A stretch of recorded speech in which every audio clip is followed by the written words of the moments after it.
People, what's the most up family secret you wish you never found out? Story 1. I found out my brother spies on me inappropriately. I'm 18, and my brother is 5 years younger. So, what happened was my friend and I were messing around and thought it would be funny to change his phone lock screen to something ridiculous for a laugh. The plan was to use a photo of a drag queen contestant from this season of American Idol, someone he constantly complains about. He's always making comments about gay stuff, especially ever since I came out, so this was kind of our usual back and forth. Anyway, I downloaded the image and went to his gallery to set it as the lock screen. That's when I noticed an album titled Marcus Showering, which is me. I had no idea how he even got those photos, but there were hundreds, like 650 pictures and videos of me, and they went back several months. At first, I thought it might be blackmail or some twisted joke, but then I saw videos where it's obvious he's soloing while recording me. Some clips even show me having a private time, him playing with my inners, and more inappropriate clips. He had bookmarked pages on how to excite your brother, and crap, he had notes he'd written in his phone about the things he wanted to do, and a to-do list that revolved around me, and included figuring out a way to take pictures and catfishing me. I was in shock, like the kind of shock where you act like everything is fine. That was yesterday, and I don't know how to deal with this. Apparently, he's gay too or he's something, and I just realized he's been trying to share my interests a lot more recently and has been spending a lot more time with me. This is so frigging weird, and like I don't even know how to view my little brother anymore. I don't know how to feel, like I guess I should feel violated, but all I feel is like what the literal actual eternal F is this. What do I even do now? I do not want to tell my parents because me coming out was hard enough for them, but he's the little hijito, the baby, and this would destroy our entire family. He hasn't done anything to anyone else as far as I could see. It just looked like it revolved around me. Do I just live with this until I die? I don't want to do anything that will ignite our powder keg Hispanic family, but what do I do? Before we continue, do us a quick favor.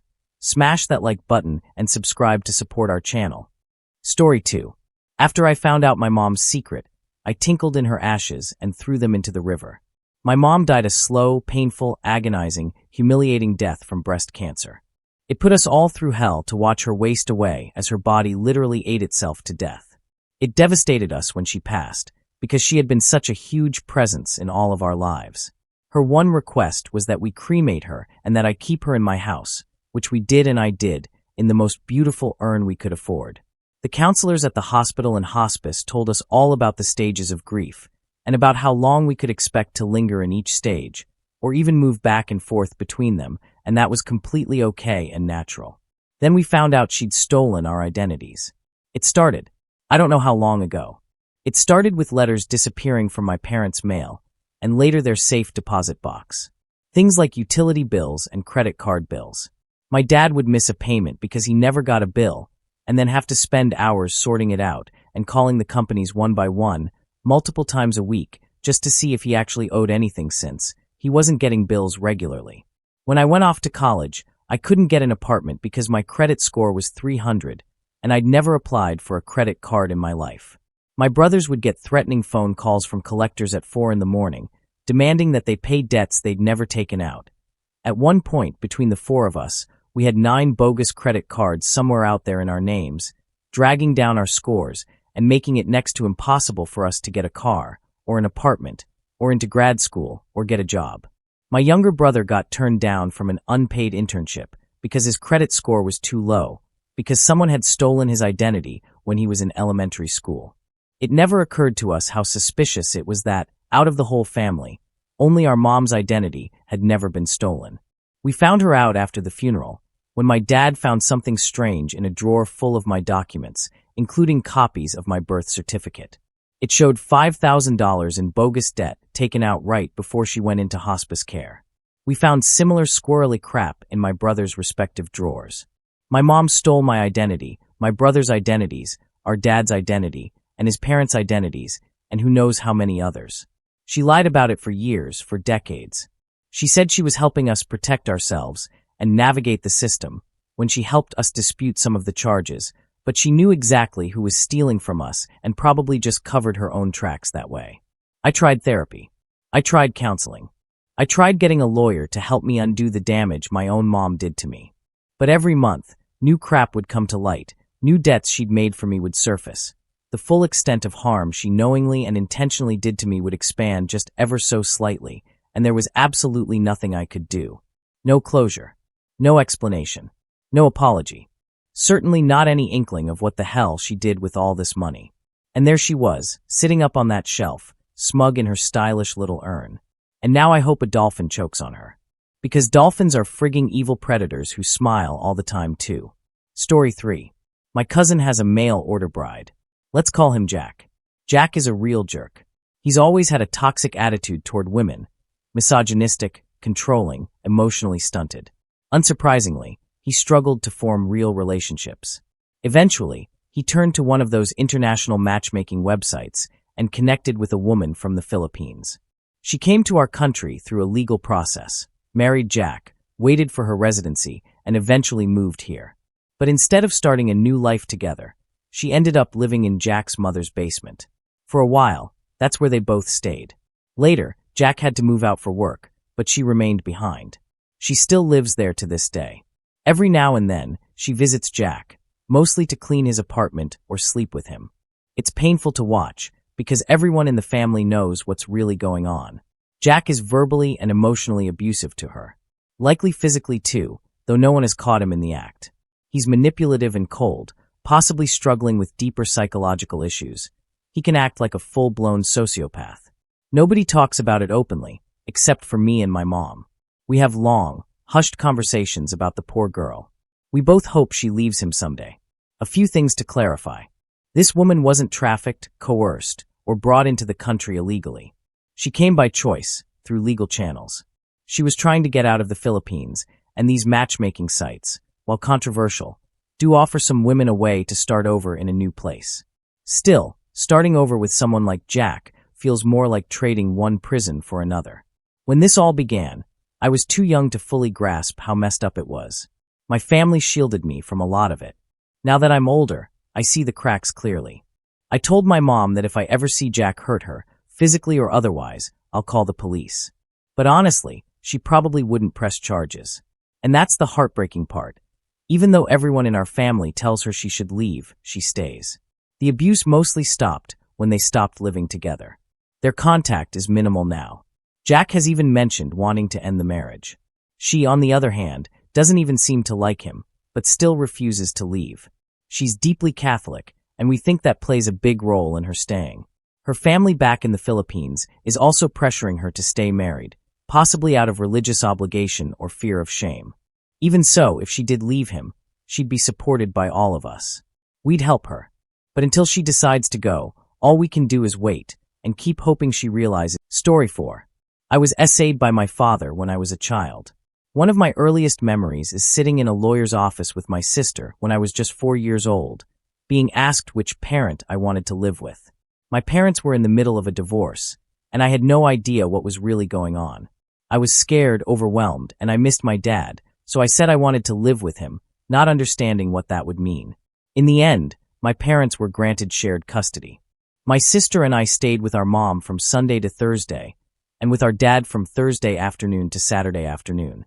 My dad was a deputy principal at a primary school, and also a heavy drinker.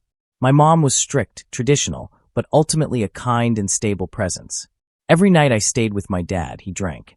Once drunk, he'd tell me how much he missed me while I was at my mom's, and how lonely and broken he felt without me.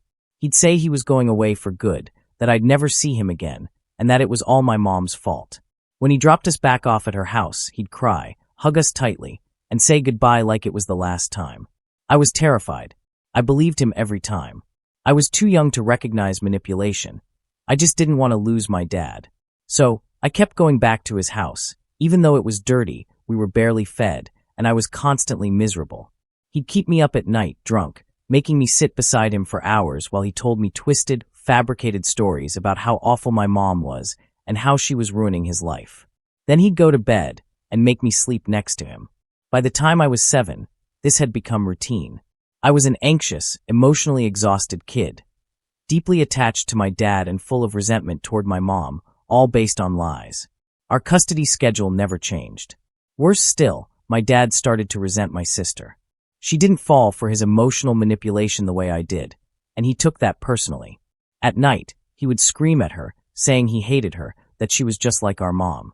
When I was at his house, I had to get up in the morning at 5 a.m. and make him breakfast. I had to shower with the bathroom door open. I had to sit next to him at all times, lounge, car, etc. I had to sleep in his bed. He began showing me affection in ways that, at the time, I didn't realize were unusual.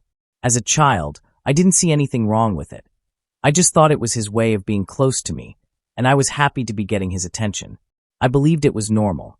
He often had many girlfriends, and sometimes he would bring me along when he wanted to keep tabs on them.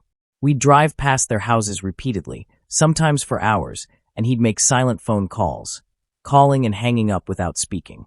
I later found out he had even taken my sister to hide in some bushes to secretly watch one of them. At night, when we were in bed, he'd pull me in very tightly, so much so that it was hard to breathe. At the time, I truly thought we were just hugging. I didn't realize then that it wasn't a typical way for a parent to show affection. One night he soloed out while holding me against him. Within the next year, he essayed me twice. I've blocked a lot of the details out, but I remember being told to shower afterwards, while he watched, and not to tell anyone or he would disappear and I would never see him again. Not long after, Christmas 2004, I was with my mom visiting relatives, and my sister and I were by ourselves watching the news about the tsunami in Indonesia, and I start talking to her about Dad. I told her I didn't want to go back to see him ever again and how I hated it there. This was really surprising to her, as I had been obsessed with living with Dad for years. When we got back home from our trip to see the relatives, Mom told me if I didn't want to see Dad again, then I would have to call him and tell him myself. I called him and said I wouldn't be coming back, and he cried over the phone and tried to blackmail me into seeing him. I hung up. Nobody knew about the essay until years later when I was 13 and I told my sister's boyfriend, who of course told my sister, and she told Mom. My sister told my mom in front of me, and all she did was ask, "Is this true?" My sister held me while I cried in my bed that whole night. My mom got the police involved, and they came to my school to interview me and film what I had to say. They then arrested my dad at the school he was working at and interviewed him. I got to see a recording of this interview a few years ago, and he basically tried to convince them that I was crazy and that he was innocent.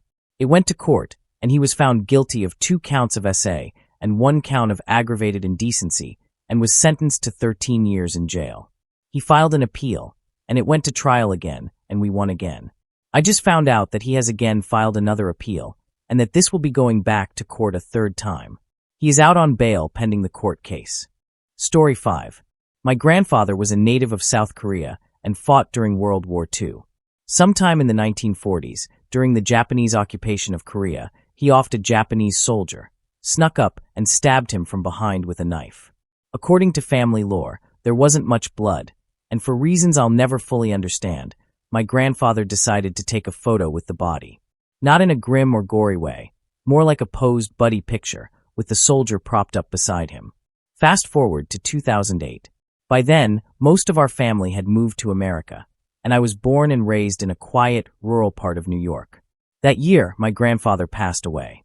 Our town was small, just 10 neighbors or so nearly everyone came by for the wake. We didn't have many photos of him, so in a rush to put together a display, my mom accidentally included that photo, the one of him smiling next to the dead Japanese soldier. So the wake is going on, people are paying respects, and then our Japanese neighbor comes by with her elderly grandmother. They're looking at the pictures when the grandmother stops, stares at the photo, and quietly says, "That's my husband. He disappeared in Korea." Everyone froze. The picture wasn't obviously violent. My grandfather and the soldier looked like friends, so no one had realized it was a picture of a dead man. At least, not until my dad walked over a few minutes later, completely unaware of the situation, glanced at the photo, and casually announced, "Oh yeah, that's the Japanese soldier Grandpa offed back in the 40s. Story 6. I'm the youngest in my family by a long shot, and I only have older sisters. My dad's brother, my uncle, was once a highly successful and wealthy lawyer. But he spiraled hard into drug addiction, and within a couple of years, his life completely unraveled. He got kicked out of his house and started slipping into what I can only describe as madness. He'd call my dad on his birthday just to tell him what a terrible brother he was. My dad, who is genuinely one of the kindest and most solid people I know, was deeply hurt by it. Eventually, things escalated to the point where my uncle started threatening the whole family. I remember visiting my grandma after something scary happened the day before. When we pulled into her driveway, I saw it, marks on her door, clear signs that someone had tried to axe their way in. I'm not sure why he didn't make it all the way through. Maybe she called the police in time, or maybe he just fled. She was okay, thankfully, but my parents tried to downplay the whole thing since I was so young. Still, I knew what was going on. I knew my uncle was out there, and I knew he wanted to hurt us. Fast forward to when I was 12. My dad had taken a job in corporate consulting and was often gone for days at a time on business trips. He owned a lot of guns, legal, locked up, well-maintained, and he made sure I knew how to handle them. He taught me to clean them, shoot them, and most importantly, respect them. We'd often go to the range together, and it became a normal part of life. At one point, he started storing a few of the guns in my room. I asked why, and he just said, "I don't have space for them all in my closet." He told me not to mention them to anyone. I didn't. At the time, it didn't feel weird. It was just another part of life. But he'd also talked to me about what to do if someone ever came to the house. He told me to focus on protecting my sisters, not to worry about the consequences, and never to hesitate if I needed to act. Eventually, my uncle passed away by offing himself. The very next day, my dad quietly took the guns out of my room. That's when it hit me. Those guns weren't in there just for storage. They were for me. At 12 years old, I was the backup plan to protect my family. That's not something I've ever talked about with the rest of my family. Edit. Thanks for all the responses. Honestly, it didn't seem like a huge deal to me at the time. Guns were a regular part of my life, and I'd always been taught to treat them seriously. We shot for fun, but we also understood they were for protection. My dad never directly said, "These are here because of your uncle," but it became obvious in hindsight. A lot of people asked why he didn't give the guns to one of my sisters instead. I'm not sure. Maybe it's because I've always been calm in chaotic situations. When I was even younger, I watched a man jump off the Golden Gate Bridge during a school field trip. I remember the moment so clearly, his body floating in the water, and me just staring, wondering what would make someone do that. While most of the kids were panicking, my mom and I were trying to comfort them. I didn't cry or freak out. I just tried to understand. Later that day, my dad pulled me aside to talk about it. I told him I was okay. And I meant it. There have been other moments in my life like that. Messed up situations where I stayed calm. I think I inherited my dad's "it is what it is" mindset. Maybe that's why he trusted me. Maybe that's why, at 12, I was the one he counted on to keep the family safe. Story 7. My dad offed his dad. His father was brutal. He raised his kids, 6 of them, on a dairy farm with violence and fear. He beat them regularly, ruled the house with anger. By the time my dad was 16 or 17, something inside him snapped. He'd had enough. One day, he took a gun and hid it in the barn. The next morning, everything played out like usual. He and his father went out early to milk the cows. No one else in the house was awake yet. According to my dad, his father attacked him with a pitchfork. In self-defense, he shot him. He never said how many times. Never said if he hesitated. Just that it happened. He dragged the body onto the tractor, drove it out to the woods, and buried it himself. Then he went back to finish milking the cows like nothing had happened. When he came inside, his sister asked where their dad was. He just said, "He's never coming back." Eventually the police were called. They found the body. My dad was still a minor, and the official story was self-defense. The details are fuzzy, maybe intentionally. He spent the rest of his teenage years in a juvenile facility. After he turned 18, he got out, moved on, started a new life. What gets to me the most is this. He grew up, had a bunch of kids, and then became the same kind of monster he had killed. We were raised on a farm too, and he beat the hell out of us. When I was 7, I did my chores wrong, feeding the pigs too sloppily or too late, something like that. He was furious. He made me climb into a trough of manure, 5 feet wide, 6 inches deep, and do push-ups. He screamed at me to go low enough so that my face would dip into it. That wasn't a one-time thing. That was just a Tuesday. He did crap like that all the time, mixed in with regular beatings, verbal abuse, psychological torment. And now I can't help but ask. By his logic, if I had done what he did, would I have been justified too? I never asked him that. Never said it out loud. I don't speak to him anymore. He walks around pretending to be some kind of Christian saint, pious, redeemed, forgiven. But I know what he really is. He's not a saint. He's a monster. Story 8. I snooped through my girlfriend's diary, and I'm terrified of what I've found. A couple of months ago, I was at my girlfriend's place one evening. We were just hanging out, watching TV. Nothing particularly important. I noticed she was writing or drawing in this journal she keeps. I'd seen her use it a few times before and had always been a little curious, but I never pushed it. That night felt different though. Our relationship had been going through a rough patch. We were growing distant, less affection, no intimacy, barely even sharing laughs. She was really struggling emotionally, and I was doing my best to support her, even though I was starting to feel drained and sad myself. Out of curiosity, and maybe concern, I kind of peeked over to see what she was working on. I caught a glimpse of a drawing, but couldn't quite make it out.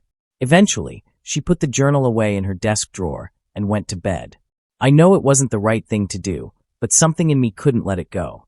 I needed to know what she was expressing in that book. When I opened it, I expected something harmless, maybe sketches of nature or characters. But what I found really shook me. It was a drawing of herself, with marks all over her arms and legs. And suddenly, things started making sense. I remembered a joke I had made about her wearing long pants in the heat, and now I understood why. I'd missed the signs completely. As I turned the pages, I saw more drawings like that, more signs of pain. Some had shadowy figures in the background, others showed clear distress. One in particular was especially hard to look at. She had drawn herself standing in a field with her hair blowing in the wind and tears in her eyes, facing something that implied she was in deep emotional crisis. In the corner, there was a note expressing a wish that she hadn't woken up. That moment broke me. I realized she might be having thoughts of hurting herself, or worse. And as difficult as it was to see, I knew that keeping it to myself wasn't an option. There was one drawing that hit me harder than all the others. It showed her lying in bed, crying, with someone behind her doing something clearly wrong. The figure wasn't detailed enough to recognize, but there was a note beside it. She named the person. It was her older brother. In the note, she explained that when they were young adults, he had told her he wanted to be ready for his first real relationship. And so, he used her to practice. The way she described it was deeply unsettling, and though I won't repeat the details here, they haunt me. It suddenly all made sense. Why she struggled with depression. Why intimacy between us was always painful for her. Why I could feel a barrier that nothing could break through. And then I remembered, I had met him. I had shaken his hand. I had smiled at someone I now know had deeply hurt someone I loved. Even worse, she described their relationship as very close. She wrote that his opinion of her partners mattered a lot.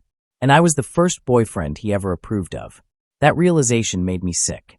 This person, who had caused her so much harm, was now a respected professional with a kind wife, working in a high-level military position. Everyone around him seemed unaware. And then I made another mistake. Out of fear and confusion, I took photos of the drawings and the notes. I told myself it was in case something happened to her. I was afraid she might hurt herself, and I didn't want to be the last person who could have helped. But I also know it wasn't right. I still have them, and I've never shown anyone, but I can't bring myself to delete them either. I carry this with me, unsure if keeping it was selfish or protective. That night, I didn't sleep. I didn't know if I should confront her, tell someone, or try to pretend I hadn't seen anything. But the decision was taken out of my hands. The very next day, she broke up with me. Said she wasn't happy anymore. I respected her choice. I hugged her goodbye, and that was it. We haven't spoken since. Now, she's with someone new. And all I can think is, does he know? Is he also in the dark like I was? I feel awful.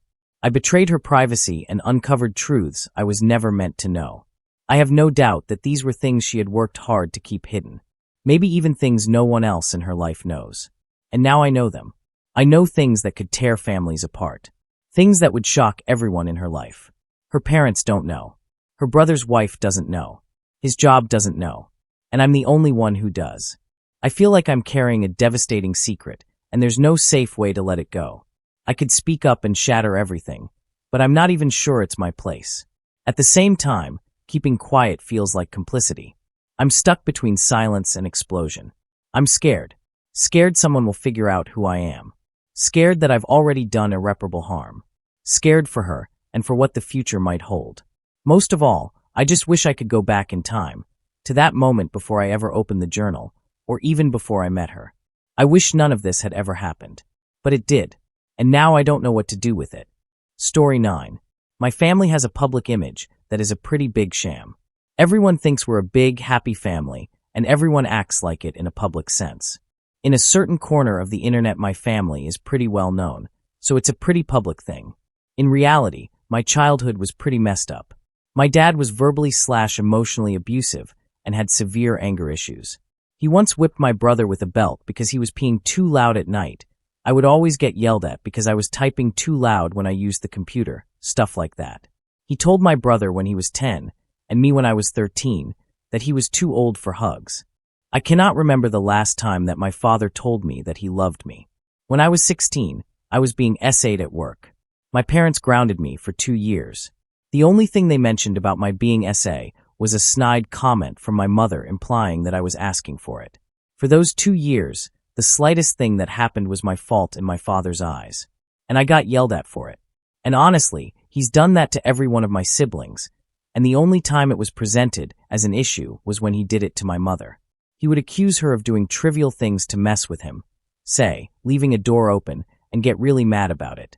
She would talk to them about it for hours every day and not saying anything to him about it, and would say things like, "I'm just hoping someone notices," and says something to him about it. This was all normal growing up. My parents never expressed any other emotion, other than my mother being submissive to whatever my father wanted, and my father being angry. A close family friend told me a story once about how admirable it was that my parents waited to get married instead of just getting married when my mom got pregnant with my brother, and about the religious small village they lived in. My brother was born when my mother was 17, and my parents met when she was 18. My mother lived in a city, and my dad lived in a village about an hour away. I found out when I was 13 that my brother and I have different birth fathers. How I found out was my mother mentioned that her and my father had met 15 years ago, and I stated, "But my brother is 16. She laughed in my face and said, "You didn't know?" No, because no one had ever mentioned it. My mother now complains that none of her children talk to her when something is wrong. I said to her that it's because they do not feel like they can talk to her, because she is very dismissive. My appendix ruptured a few years ago. It got to the point that I blacked out for 6 hours because I was in so much pain from eating half of a banana. I told her I was going to go to the hospital, and her response was, "If that's what you feel like you need to do." And you can't mention anything even remotely involving feelings to my father because he will totally shut the conversation down. Her response: "I thought our family was normal." My mother constantly, and this was much worse when I was growing up, complains about my younger sister to me, because she will not actually ask my younger sister if something is wrong or talk to her about any issues she has. She does this because she knows I'll get pissed off enough to actually say something to my sister. I told her that if she wanted to repair the relationship she has with my sister, which is severely damaged, she would have to start talking to her about her feelings. Her response was, "But that's hard." My parents both did not have good home lives growing up, so they view mine and my siblings' lives as, "Well, you had it far better than we did growing up." It hurts because I do know my parents love me and all my siblings, but how we were raised was not normal. Talking about feelings is now so difficult for me that I cannot do so without bursting into tears because it is that stressful for me. I also have a very difficult time even putting my emotions into words because it was not something I was taught to do growing up. I was taught that I am only allowed to feel the way my parents want me to. Everyone thinks our family is this happy, perfect unit. We've got a great sense of humor, always joking around, and my mom's super fun, so she comes across as great. Don't get me wrong, she is fun, but emotionally, it's not that simple. If you mention something like, "You haven't called me in a year," her response is always, "Well, you didn't call me either." If you bring up something that needs to change, she shifts the blame instead of taking responsibility. People think we're picture perfect, the ideal family. But that's not the truth. I've tried encouraging my parents to go to therapy because they clearly need it, but they always put it off, thinking there's no real issue. Everyone always comments on how well-behaved, smart, funny, and great my siblings and I are, but emotions matter too. Edit. If my parents read this, they'd likely send me a stern email, telling me to talk to them directly instead of posting passive-aggressive comments online. But if I tried telling them all of this, they'd dismiss me and say, "You had a better life growing up than I did." Well, Two wrongs don't make a right. Edit 2. There's a history of schizophrenia on my dad's side of the family, but no one talks about it. My dad insists his father was schizophrenic, and I have an uncle and cousin diagnosed with it as well. We don't speak to anyone from that side of the family. Story 10. My mom got pregnant quite early with a 25-year-old man, and had me, and I am only learning this recently. For me, the biggest unanswered question was always about the identity of my biological father, and the honestly pretty messed up story behind how I came to exist. I only found out the truth a few months ago.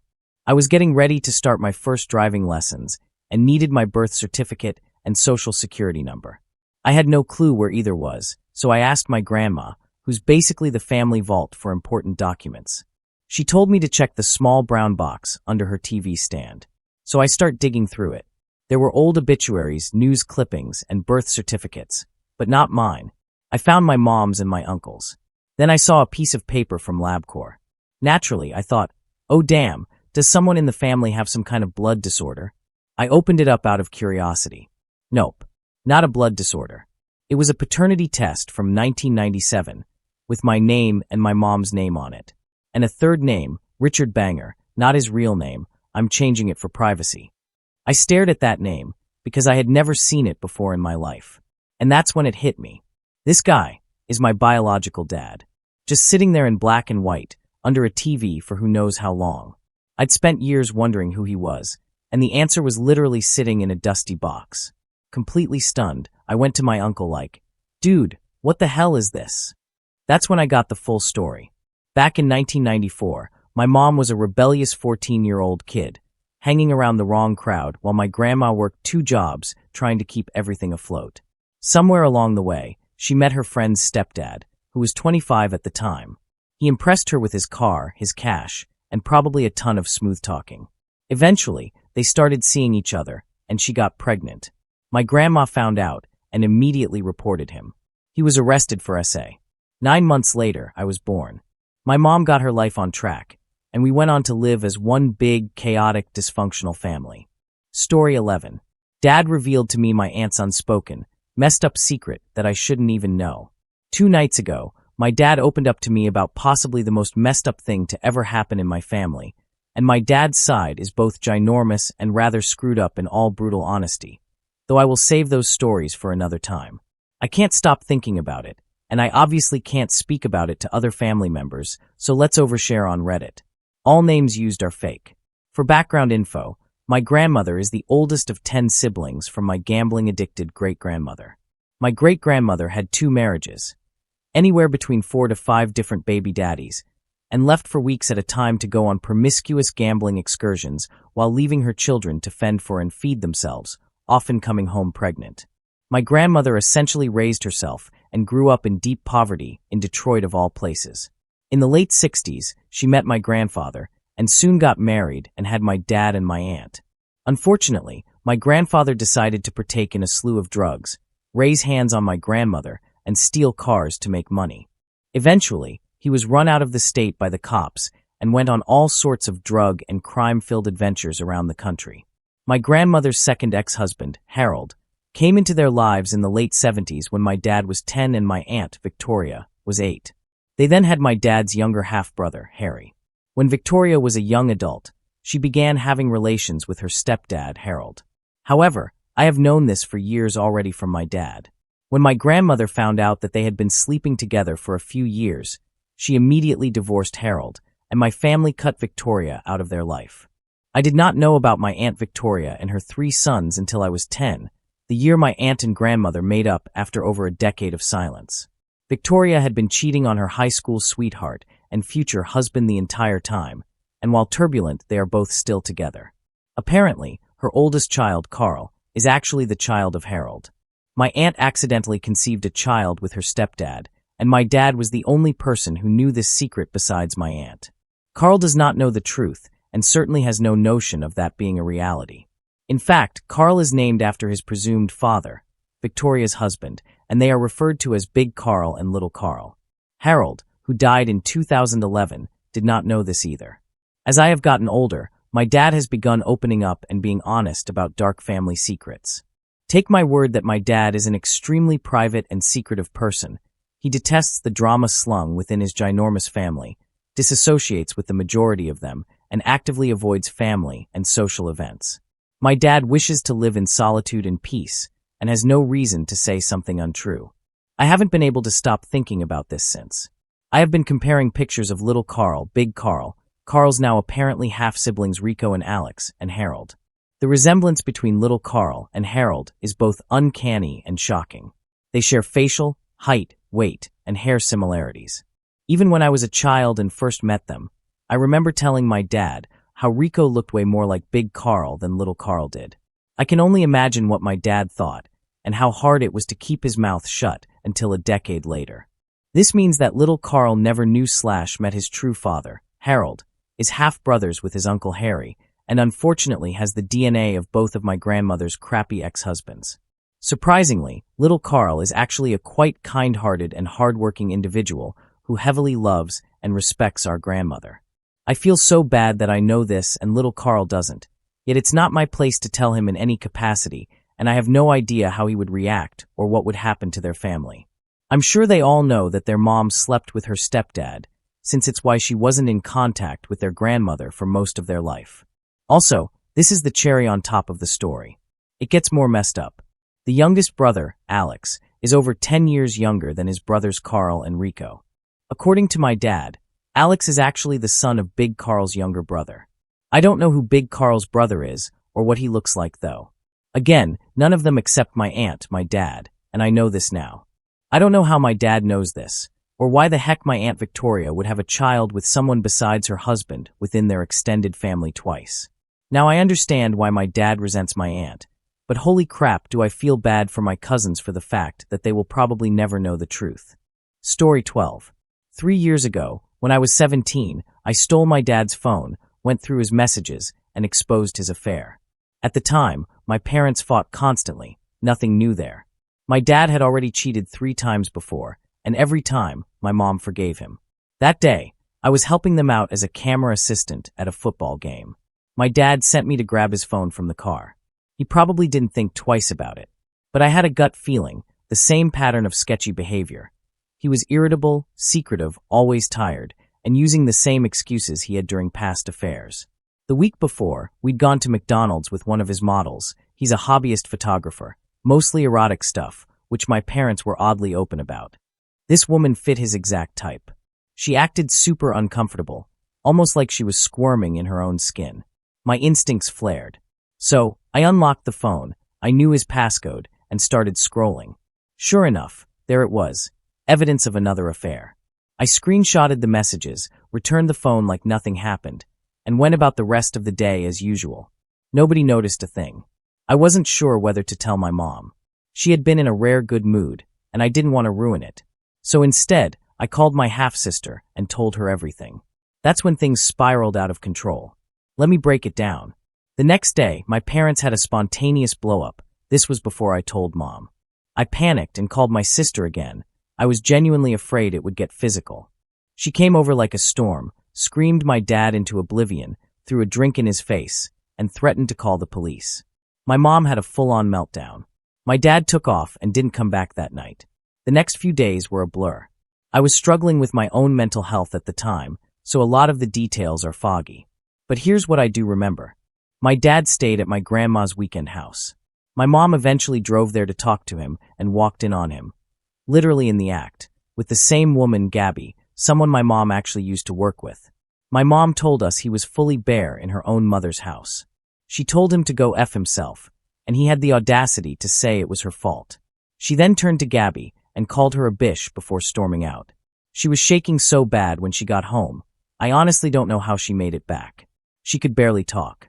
I thought she was going to have a heart attack. I called my sister again, terrified. I hid the knives. I didn't let her drive. I stopped going to school and started helping out as much as I could. I was scared she might take her life. But what happened next, none of us could have predicted. Somehow, we found out Gabby had passed away, a little suspiciously though. My dad told the police she called him before it happened and asked him to come over. By the time he got there, she was already gone, or so he says. She left a note saying she loved him, she was sorry, and blamed my mom for everything. The police apparently didn't question my dad much. because Gabby had a history of this kind of thing. Her own son wasn't even surprised. After that, my parents got back together. Dad moved back in, even though he kept his apartment, which became yet another trigger for fights. Our family never really recovered. My half-siblings tolerate him at best, and are still a bit cold with my mom. The relationship between my parents is still toxic, just like it always was. Even my mom sometimes wonders whether Gabby really offed herself, or if my dad just let it happen. As for me, I'm still openly hostile toward him, and I don't see that changing, ever. And I will always regret not punching Gabby in the face when I had the chance. Guess this is it. Crazy family. Story 13. My mom caught my dad with my friend and covered it up. Well, 16 years ago, we had two of my friends and their mother living with us while they went through a divorce. I was 15 at the time, and so were my friends. I was away at another friend's house one night. When I came back the following day, my mom told me she had kicked them out because one of my friends tried to make a move on my dad. She absolutely slandered that poor girl's name. When I got into my 20s, it still sat in the back of my mind. I just knew I didn't get the truth. So, I reached out to the friend, who was also now in her 20s. We met up, and I got the true story. I could see the pain in her eyes. She said she'd been in therapy for years because of my father. That he did it in such a loving way, it really messed her up. She told me there had been drinking involved, and that they ended up skinny dipping on the property. My mom had been upstairs in bed at the time, pregnant with my sister. Eventually, things escalated, and they went inside upstairs. That's when my mother walked in and found them. I let her know that I had her back if she ever decided to do anything about it. Now that I'm in my 30s and a new mother, I haven't been able to stop thinking about it. They still don't know that I know the truth, but becoming a parent, especially to a daughter, has brought everything back with full force. The anger I buried as a teenager, the hurt I was made to silence, it's all resurfaced. If someone ever did that to my child, or if I ever caught my partner in a situation even remotely close to that, there is absolutely no way I'd let it slide. Not now, not ever. It was easy to shove down before because I learned from the best, my parents. But becoming a mother, especially to a daughter, I've never wanted someone to pay for something they've done so bad. I feel like if I brought this up to my mom, she'd just get defensive and dismissive. She'd probably tell me to let the past go, say that people can change, and brush it all under the rug. But the truth is, I've seen enough of my father's behavior over the years to know he hasn't changed.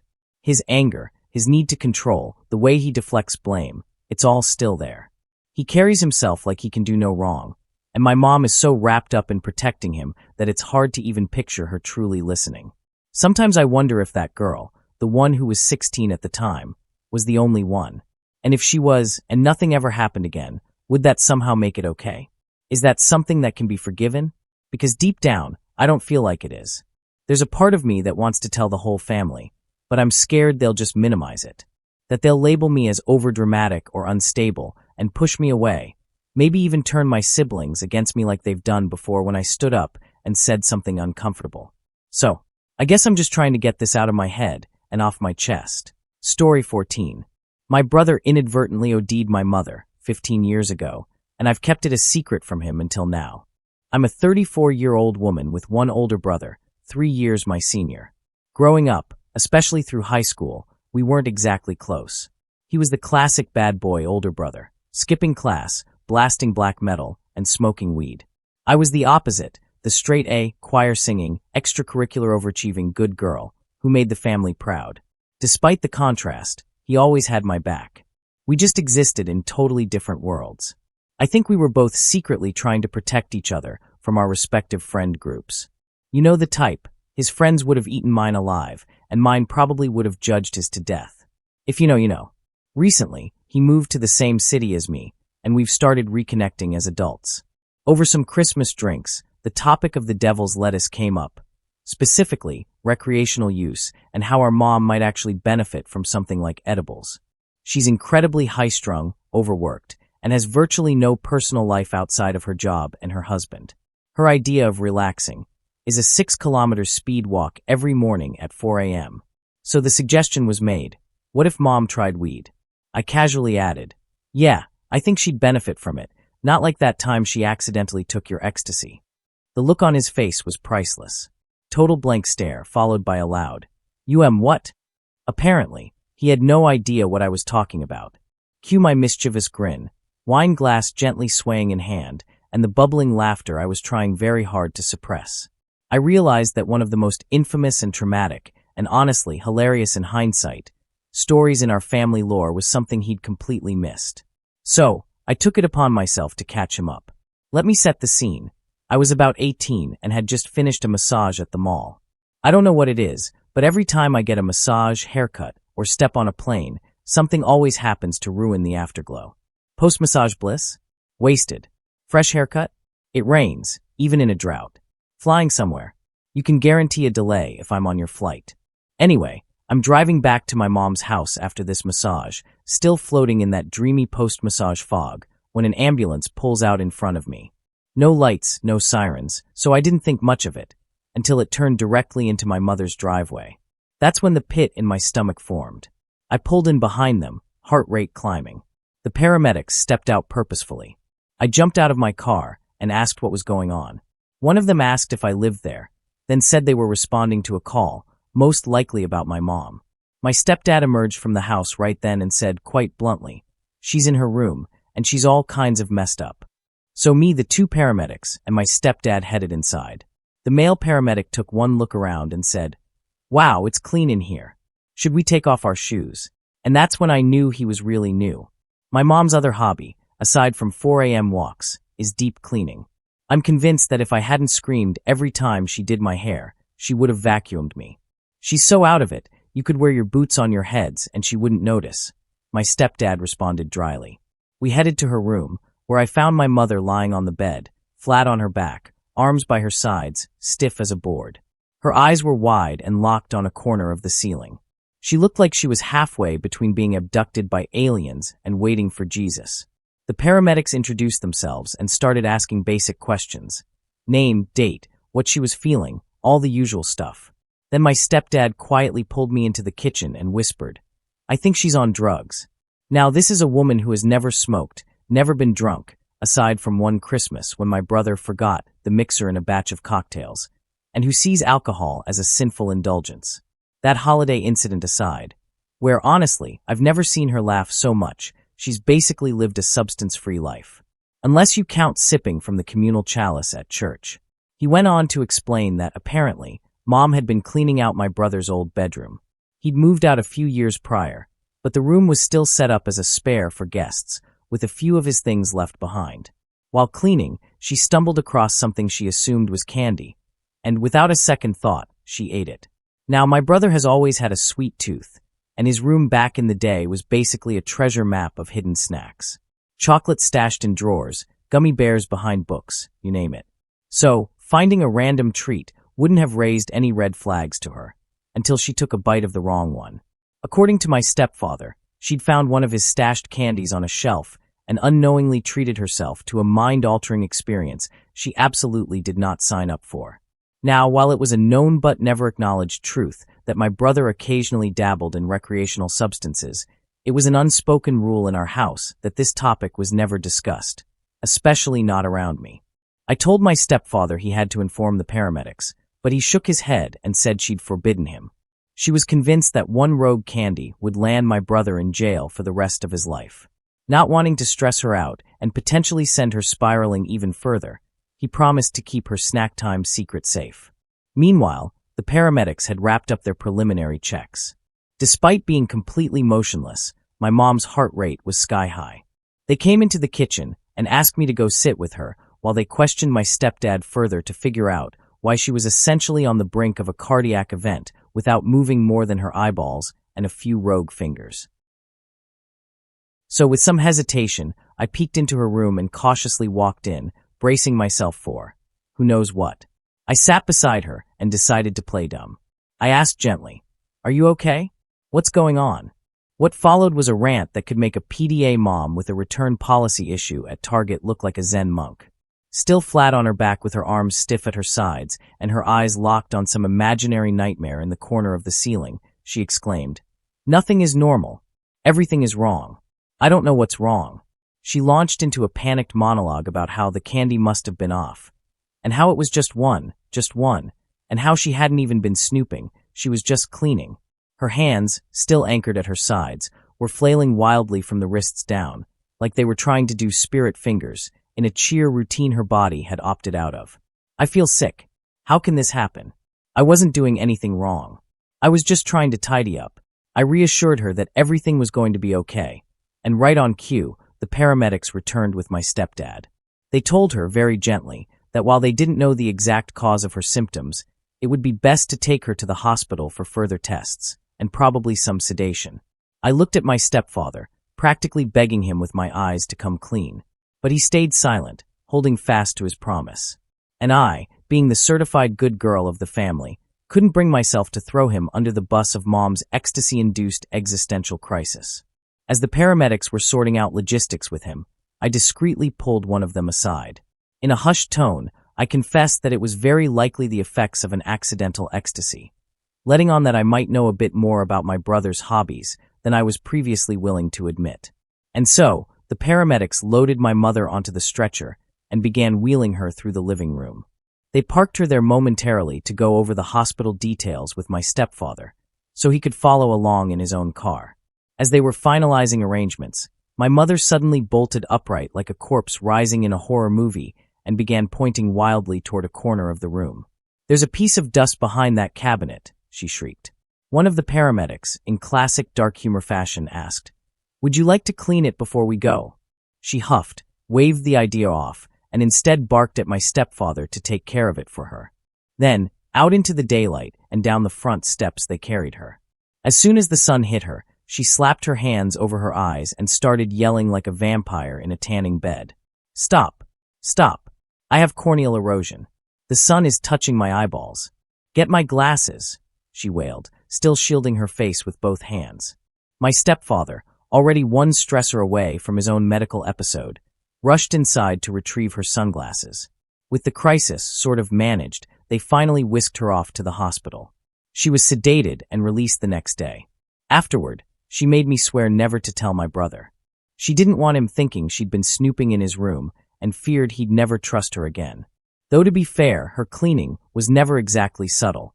She always managed to adjust the location of at least 3 items whenever she went on one of her tidying missions. We never spoke of the incident again. Fast forward to a few weeks ago, 15 years later. My brother and I were having a few drinks, swapping stories, when I finally told him. He stared at me in total disbelief. He had no idea this had ever happened. Then, slowly, the realization dawned on him. "Wait, that wasn't ecstasy," he said. "That was L, a cosmic sugar." Turns out that during his early 20s, he'd fallen in with a group of hippie types, especially one girl in particular, and was experimenting with psychedelics. During that time, he'd acquired a Tweety Bird Pez dispenser of all things. But in this version of Looney Tunes, Tweety was less innocent and more psychotropic. The Pez candy inside had been dipped in cosmic sugar. He remembered losing it, but never found out what happened to it, until that very moment. Our mother, while cleaning and definitely not snooping, had accidentally taken a heroic dose of cosmic sugar. We burst out laughing. The weight I'd carried all these years lifted instantly. Suddenly, everything made sense. Looking back, the changes in her post-incident behavior weren't so mysterious after all. She started wearing more tie-dye, joined a yoga class, changed her dance class, shifted politically, and became noticeably more skeptical of authority and the system. Oh, and she got a Reiki therapy certification and now enjoys the occasional whiskey. Turns out, our mother was an accidental psychonaut. Happy cosmonauting. Story 15. I found a piece of paper in my dad's bathroom. What my mom's been worrying about is true. I'm 17 male, and my parents are legally separated, but not divorced yet. It's basically the same as being divorced, just without the final legal steps. In the eyes of the church, though, they're still married, and since we're a religious family, it's been rough moving forward without dealing with some kind of judgment or backlash from the community. From the outside, my dad seems super successful and like the last person you'd suspect of doing anything wrong at home. But behind closed doors, things have been different. My parents used to argue a lot. Never physically, but the yelling and disagreements were constant, especially around how to handle COVID. We have a genetic condition that makes us more vulnerable to illness, and we take oral steroids that can weaken our immune systems even more. At one point, My brother almost wasn't allowed back into the house just for going out with friends and accidentally walking into the wrong home. Anyway, a few days ago I started getting really worried about my dad. My mom has been paranoid that he somehow gained access to the lights in her new house through an app that lets you control them remotely. She thinks he's stalking her, might have her passwords, and could even be watching our posts online. I used to write off a lot of what she said, until I found the paper. It was a small diagram, like a rough family tree. At the top were her parents, then her sisters, and below her was me and my siblings, all of us boxed in. Off to the side, it said 99% of all conversation, with an arrow pointing to our box. There was also a list of my mom's friends, full names included, and a note next to one that said, "Won't help." Another line just said that she works remotely. I didn't take the paper, but I snapped a picture of it. I've also since made a new account for social media, and I'm writing this from someone else's Wi-Fi, just in case. Now I'm stuck. If I bring any of this up to my dad, especially if I say something's manipulative or gaslighting, he immediately accuses me of parroting my mom and says she's trying to turn us against him. But then I see something like this paper, and suddenly her paranoia doesn't seem so far-fetched. Should I tell her I found it? Should I confront my dad? Edit. About the light thing. When my mom built her new house, she had a smart home system installed with a security setup and an app that lets her control the lights and door sensors remotely. One night, she and my sister were in the kitchen when the lights slowly dimmed and then shut off completely. They didn't touch anything. It freaked them out. I'm glad I wasn't there. Some other weird stuff that's happened. My mom's sister, my aunt, is pregnant. She never told my dad, and most of her family is no contact with him. Somehow, he found out anyway. When they first separated, they alternated staying at what's now his house. During that time, he found out she was building a new home, figured out her new job, and where she worked, even though it's remote, and even found the address of the new place. Both my mom and I have experienced being randomly signed out of our emails on our phones and laptops. It's happened at least twice to me. I didn't even realize until I noticed I stopped getting college spam. We've both since changed our passwords. One time, I got a Discord ping on my phone while my dad was on a Zoom call. I heard the exact same Discord notification sound come from his laptop. That was just weird. Like, are two grown men with families really messaging each other on Discord? Or is it something else? I get that all of this is circumstantial, but it's just off. Edit 2. My mom is not schizophrenic. A lot of people are jumping to that. If she were, my dad would have used it in court already and had full custody. Maybe she's anxious and connects things that aren't related, but she's not delusional. I've lived with her for 17 years. If she had schizophrenia, I think I'd know by now. It's also mostly genetic, and there's been no history of it in our family. Thank you for watching. If you enjoyed this video, be sure to give it a thumbs up, subscribe, and hit the bell icon so you never miss an update.